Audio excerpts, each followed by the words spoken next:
Welcome to Luca is a Billionaire, where the only thing I invest in is your answers. In this video, I will explain how to make kefir. First, gather your kefir grains, which are a symbiotic culture of bacteria and yeast. You'll also need fresh milk, ideally whole milk for the best results, and a clean glass jar. Make sure to have a non-metal strainer and a spoon ready for the process. This simple method will guide you through creating your own delicious, probiotic-rich drink. To begin, place your kefir grains into the clean glass jar. Pour about 1 to 2 cups of fresh milk over the grains. Do not fill the jar completely. Cover the jar loosely with a lid or a cloth, allowing air to circulate. Let it sit at room temperature, ideally between 65 and 85 degrees Fahrenheit, for approximately 18 to 24 hours.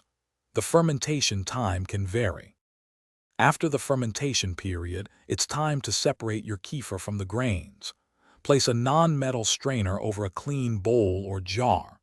Pour the fermented milk and grains into the strainer. Gently shake or stir the grains to help the finished kefir pass through. Be careful not to press the grains, as this can damage them. You'll see the thick, creamy kefir collecting below. Once separated, your kefir grains are ready for their next batch. You can immediately place them into fresh milk to start a new fermentation cycle. If you need a break, store the grains in a small amount of fresh milk in the refrigerator for up to 1 week. Your freshly made kefir is now ready to enjoy.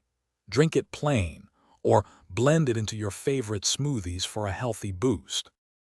Thanks for watching and please subscribe. It's the best investment you'll ever make.